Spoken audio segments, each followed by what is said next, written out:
So we derive together the expression of the velocity field in case we have the moving plate, the upper plate moving.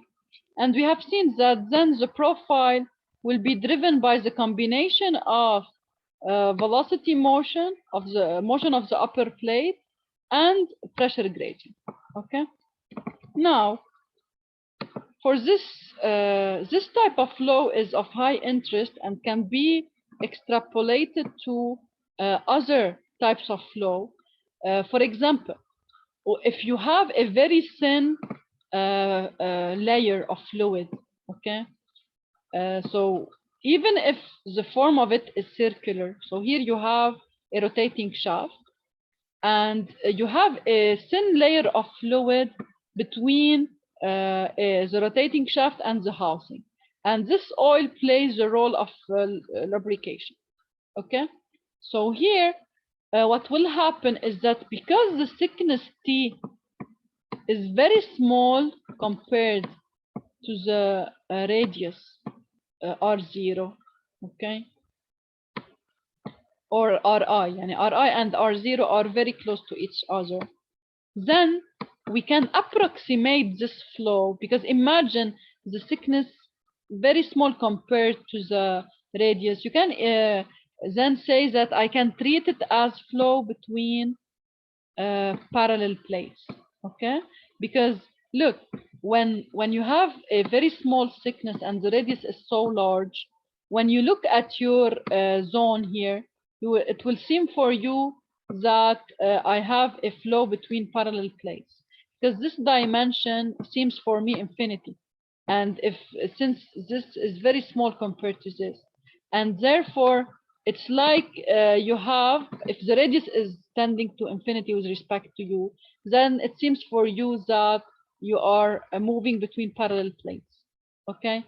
And this is why you can say in this case I can do an approximation for the fluid behavior as the case of flow between parallel plates with one of the plates moving, because here in this problem, okay, in general the housing is fixed while your shaft, your inner shaft is rotating, okay? So, and the velocity imposed here is equal to the omega of the shaft times Ri.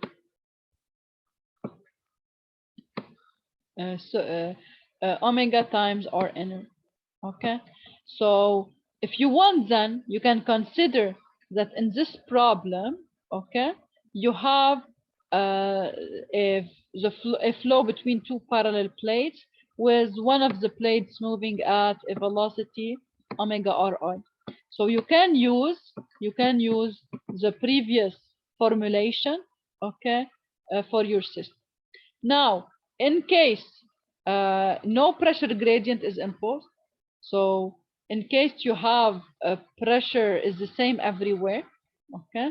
So here, for example, because of symmetrical condition, I have same pressure P everywhere. This is why I can say that del P by del X is 0. And what will happen is that I can say that the velocity is varying in a linear way between the two, between the rotating shaft and the housing. Okay, so I can deduce the linear profile because I have the thickness and I have the boundary conditions. So I just have to say velocity is going from here, it's varying from this value to 0.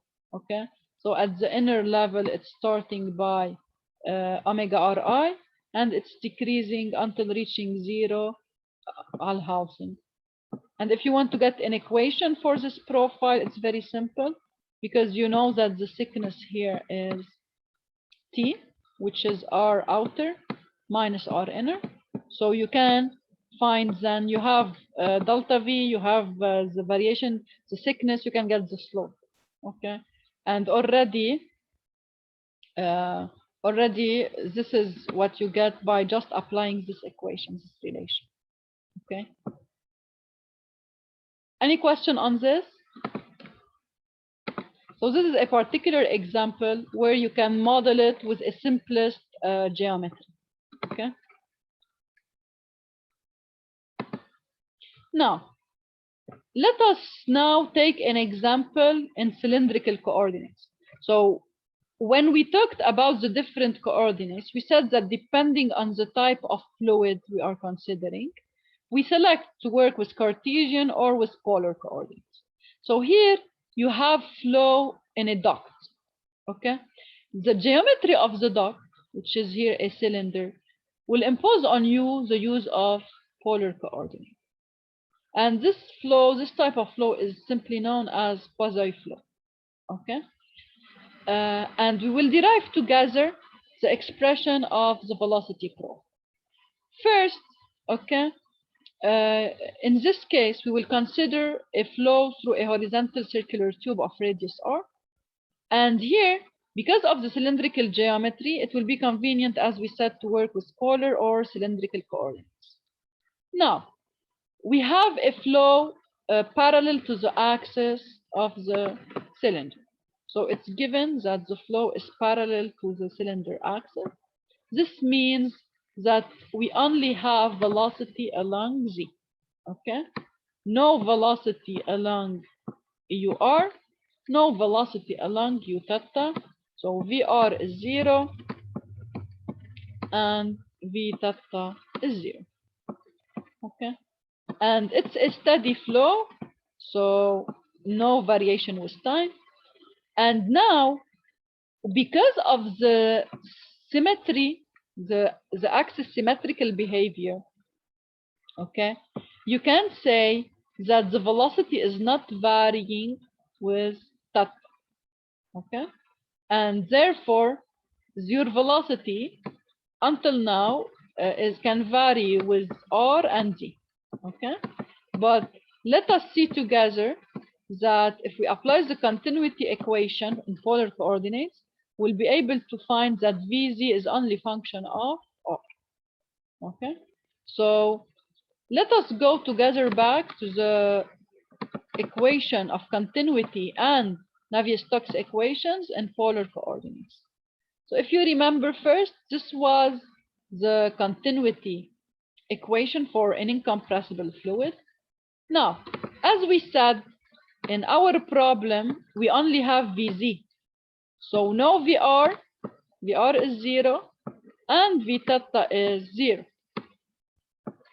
And since this relation should apply, which is the continuity relation, we did use that del Vz by del Z is 0. This means what? This means that Vz is independent of Z.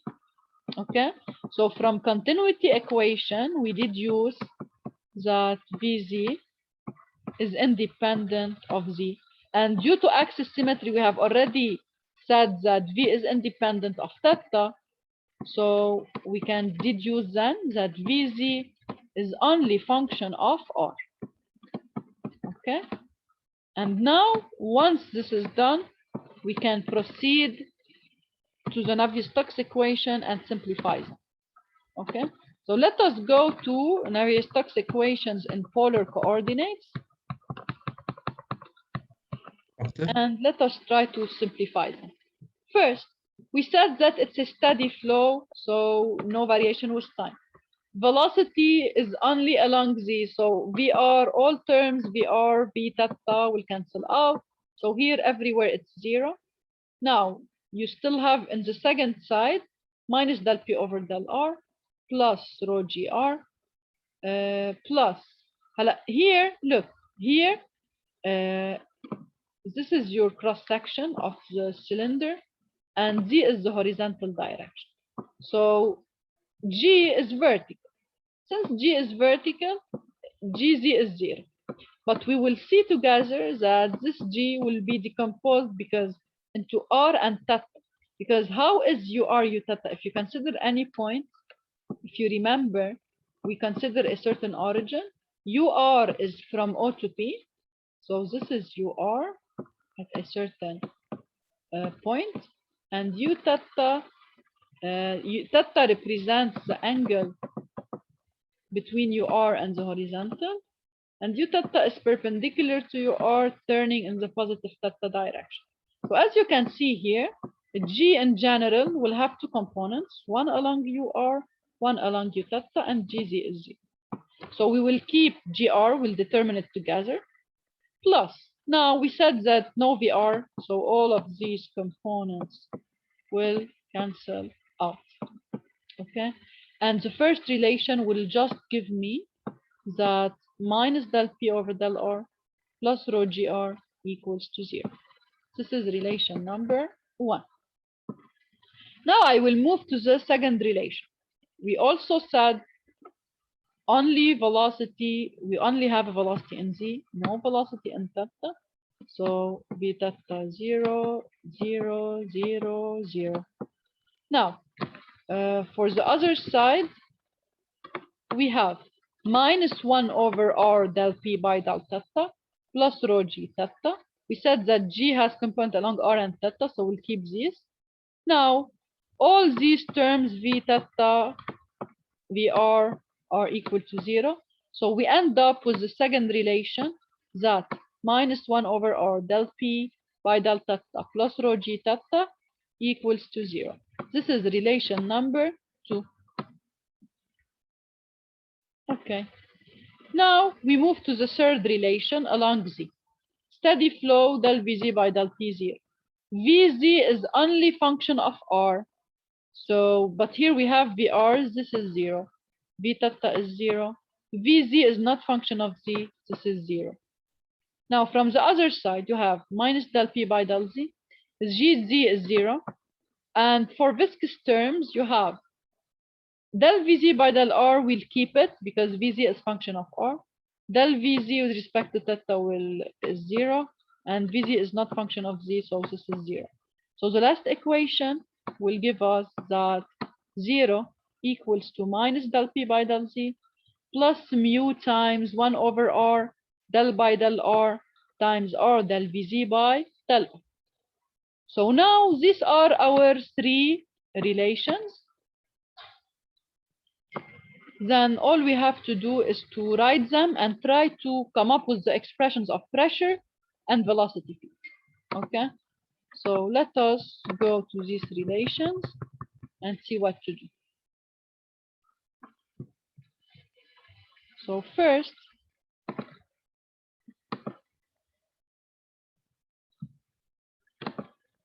these are the three relations we come up with. Now I told you we'll find together what is GR and G theta.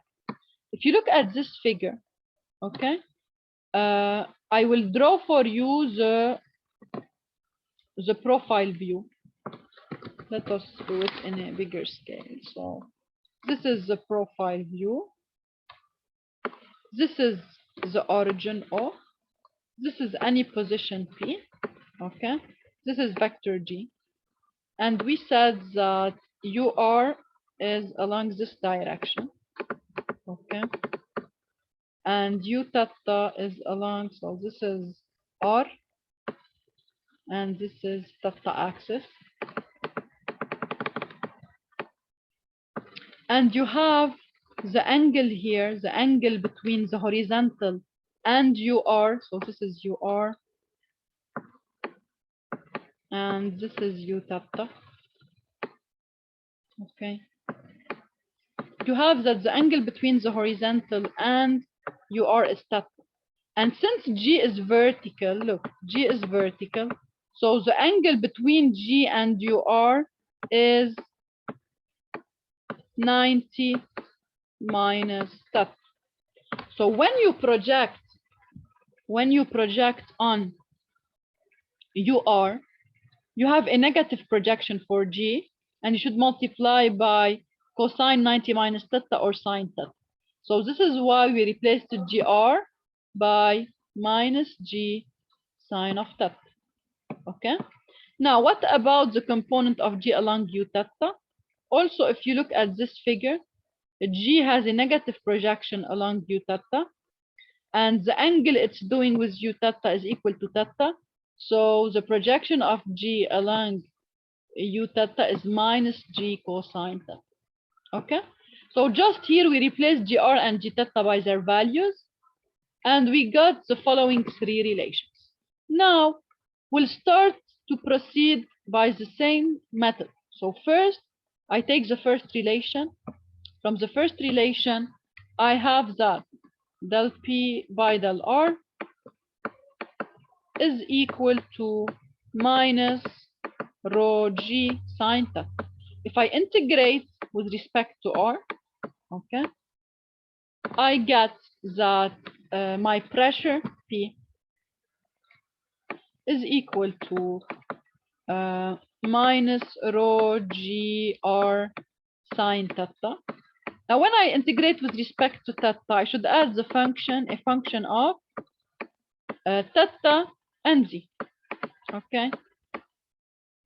I will do the same procedure for the second relation. If I integrate the second relation with respect to theta now, I will get, first look, from this relation, what do you get? You get that del P by del theta is equal to, you take this term to the other side and you multiply by R. So it's equal to minus rho G R cosine theta. Now, if I integrate with respect to theta, I get that pressure is minus rho G R sine theta, which is until now the same result, plus a function G of the other variables, which are R and Z. Now, if you look at these expressions, you can deduce the following. Look, is it possible, so to have these two functions equal, already the first term is the same. So the second term also should be the same. So a function of theta and z should be equal for any theta to a function of r and z, okay, for any r. This means what? This means that the only possibility to satisfy this condition is that the first function is independent of theta and the second function is independent of r. So I just have to add a function of z only. Okay, so until now we have demonstrated that the pressure is in the form of minus rho gr sine theta plus a certain function of z. Okay, now next step, okay, will be to find the expression, to go to this expression. Okay, in this expression you have that del p by del z is equal, and is equal to what?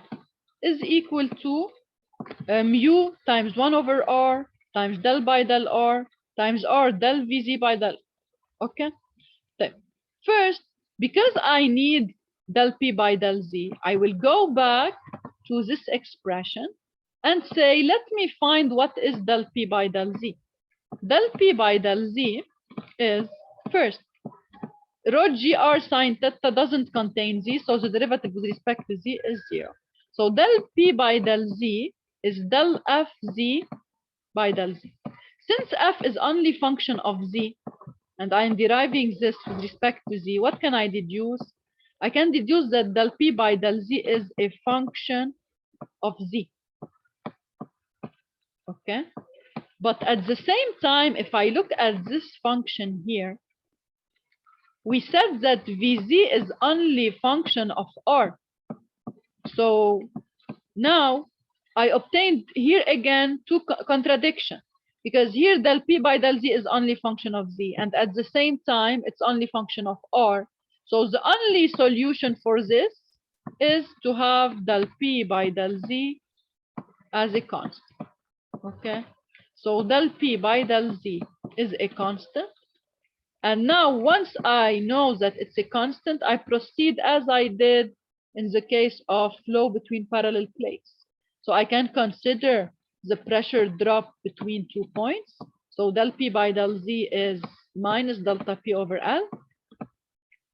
And all I have to do to get the velocity profile is to integrate now this relation to get the expression of Vz.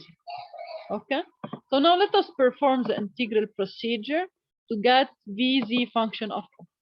So first, I start by, this is the result of my Navier-Stokes relation, and this is a constant. So first, I will take r to this side to be able to integrate. Okay, so I will have del by del r del Vz by del r is a constant times r.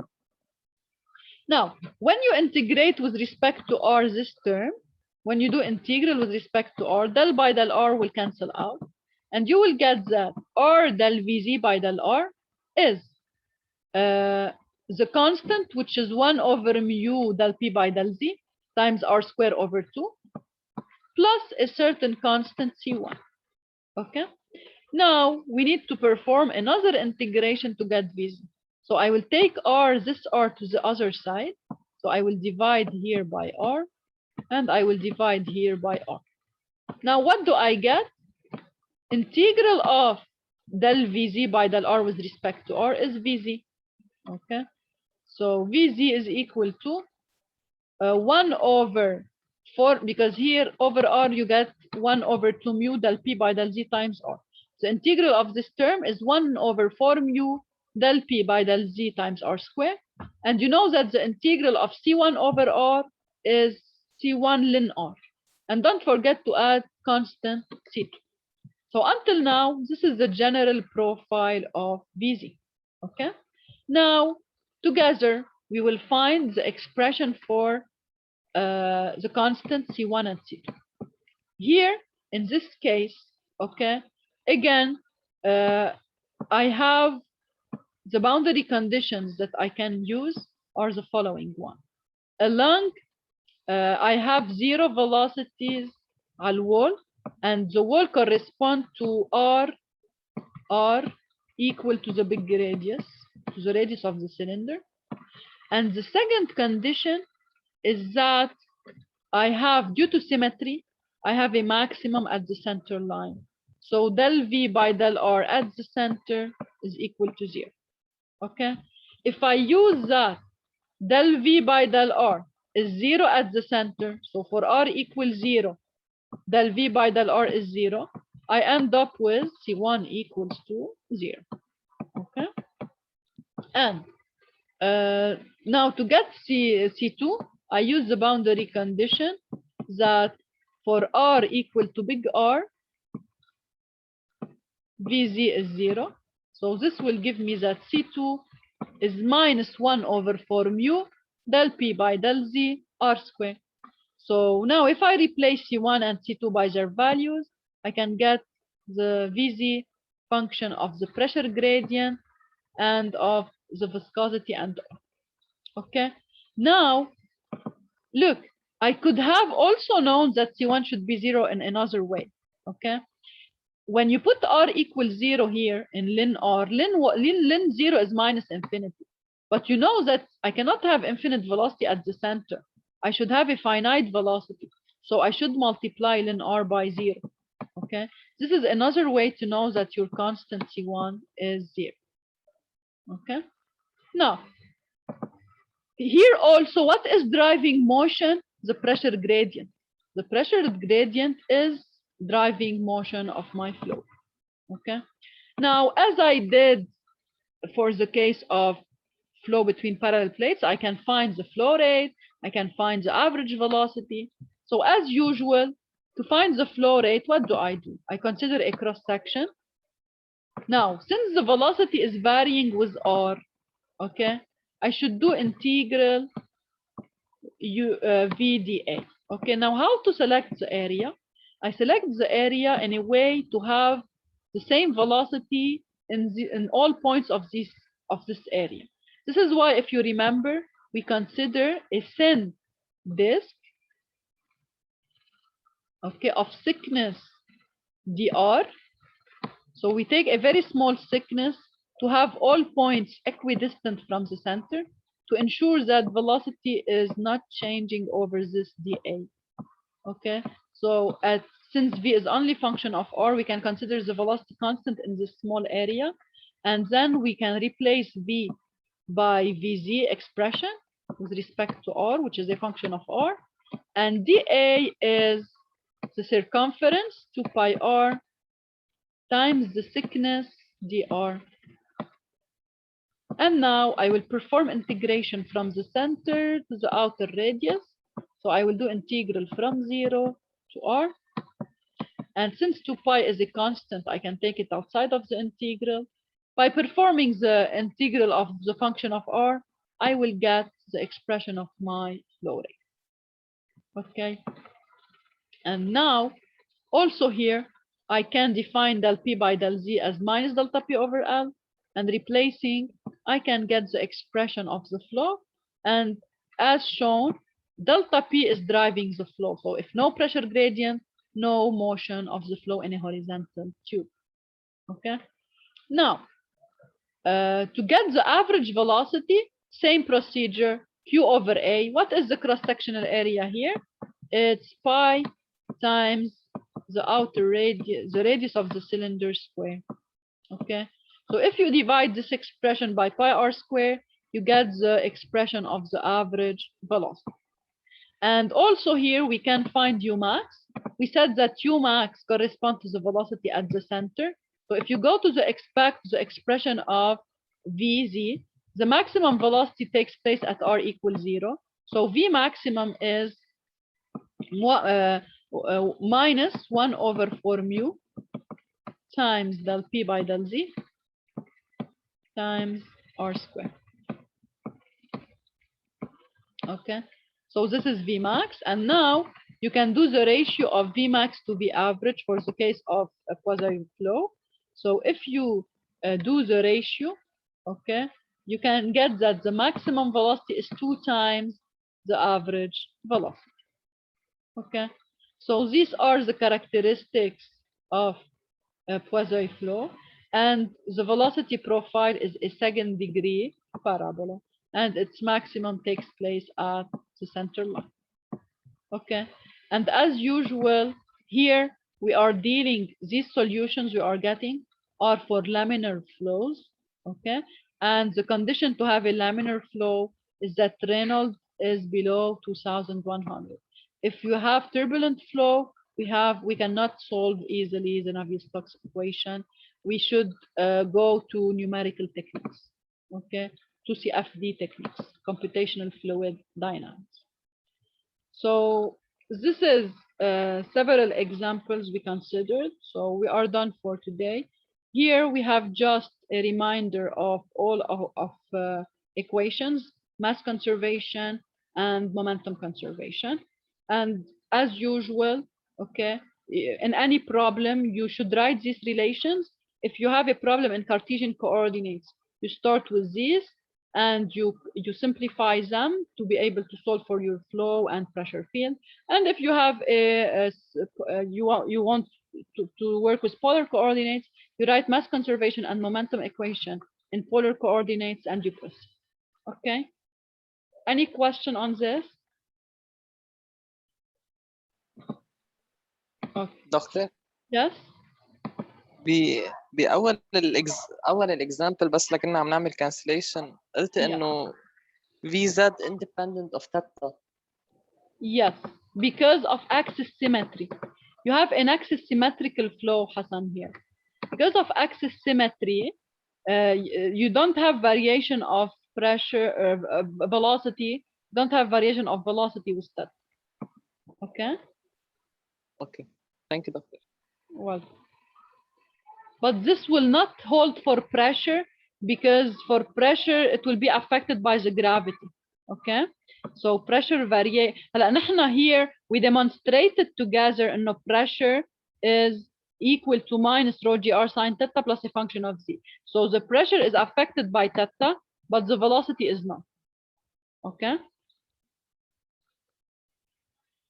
Yes, doctor. Any other question? So just I want to tell you that in case you have more complex scenarios, you have turbulent flow, this will complicate a lot of things.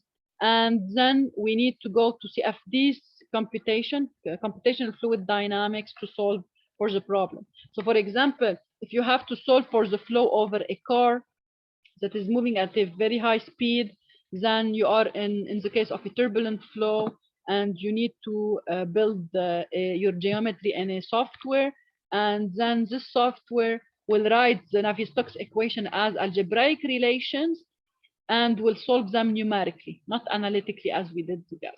Okay, so analytical solution are restricted only to simplified cases.